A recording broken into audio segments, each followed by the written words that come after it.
नमस्कार दोस्तों, जैसा कि आप सभी को पता है, परशुराम जी भगवान श्री हरि विष्णु जी के छठे अवतार में प्रकट हुए थे। परशुराम जी का उल्लेख रामायण, महाभारत, भागवत पुराण और कल्कि पुराण इत्यादि अनेक ग्रंथों में किया गया है।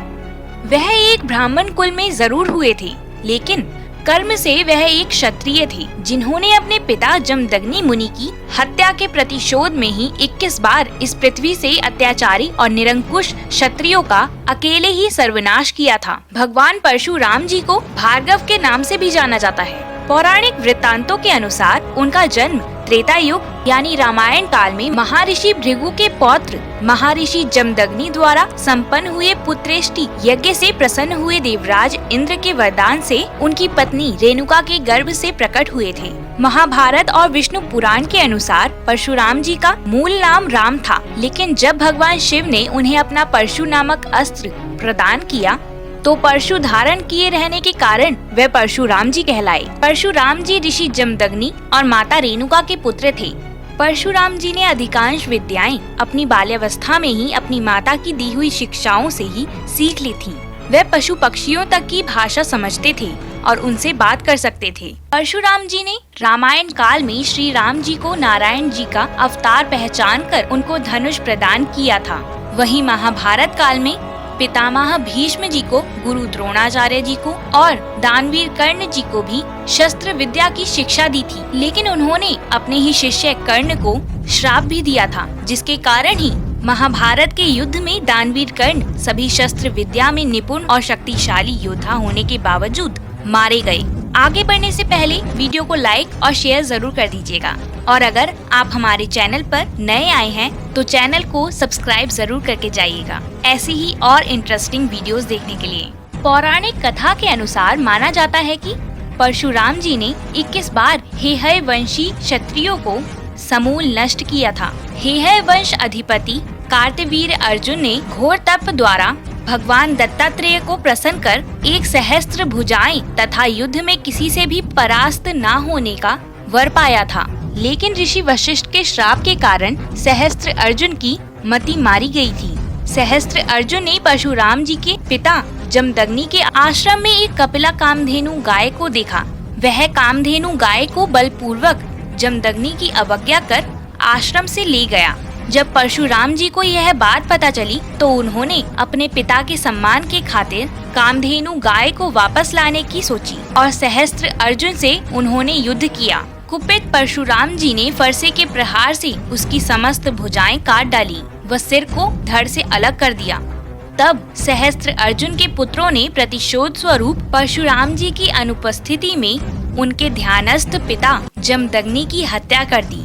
परशुराम जी की मां अपने पति की हत्या से विचलित होकर उनकी चिताग्नि में प्रविष्ट होकर सती हो गयीं। इस घोर घटना ने परशुराम जी को क्रोधित कर दिया और उन्होंने संकल्प लिया कि मैं परशुराम हेहय वंश के सभी क्षत्रियों का नाश करके ही दम लूंगा। इसके बाद कुपित परशुराम जी ने पूरे वेग से महेशमती नगरी पर आक्रमण कर दिया और उस पर अपना अधिकार कर लिया।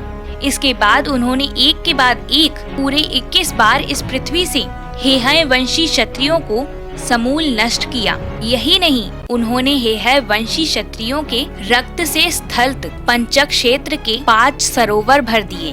अंत में महर्षि ऋचिक ने प्रकट होकर परशुराम जी को ऐसा घोर कृत्य करने से रोका। इसके पश्चात उन्होंने अश्वमेघ महायज्ञ किया और सप्तद्वीप युक्त पृथ्वी महर्षि कश्यप को दान कर दी। केवल इतना ही नहीं, उन्होंने देवराज इंद्र के समक्ष अपने शस्त्र त्याग दिए और सागर द्वारा उच्चिष्ट भूभाग महेंद्र पर्वत पर आश्रम बनाकर रहने लगे।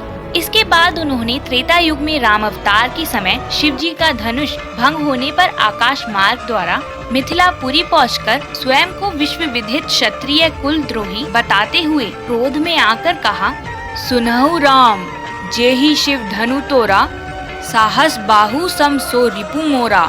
यानी हे राम, जिसने भी इस शिव धनुष को तोड़ा है वह वैसे ही मेरा दुश्मन है जैसे कि सहस्त्र बाहु हुआ करता था। इसके बाद अपनी शक्ति का संशय मिटाते ही वैष्णव धनुष श्री राम को सौंप दिया। तपस्या के निमित्त वह फिर वन को लौट गए। रामचरितमानस की यह पंक्तियां भी इस बात की साक्षी हैं।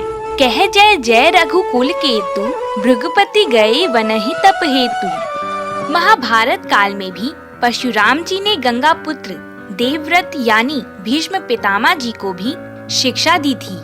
वहीं जब परशुराम जी अपने जीवन भर की कमाई ब्राह्मणों को दान कर रहे थे, तभी द्रोणाचार्य जी उनके पास पहुँचे। किंतु दुर्भाग्यवश वे तब तक सब कुछ दान कर चुके थे।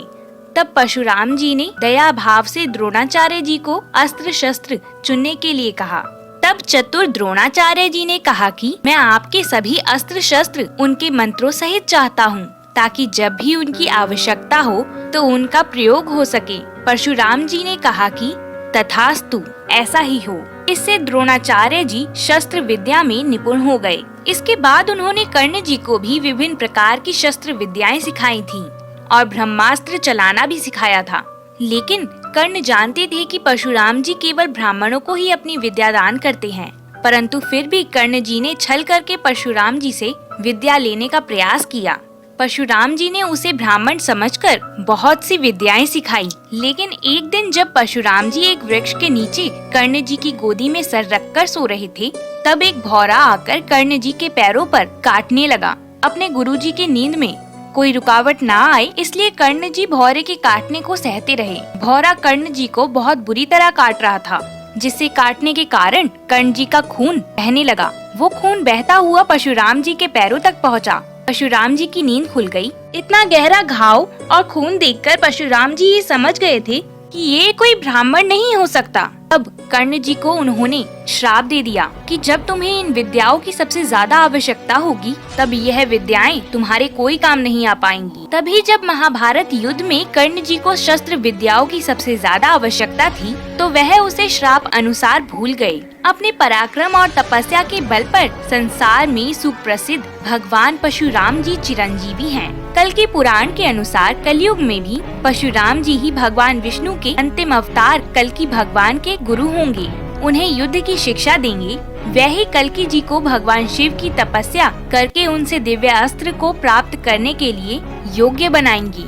आपको ये वीडियो कैसी लगी, कमेंट में लिखकर जरूर बताइएगा। जय लक्ष्मी नारायण।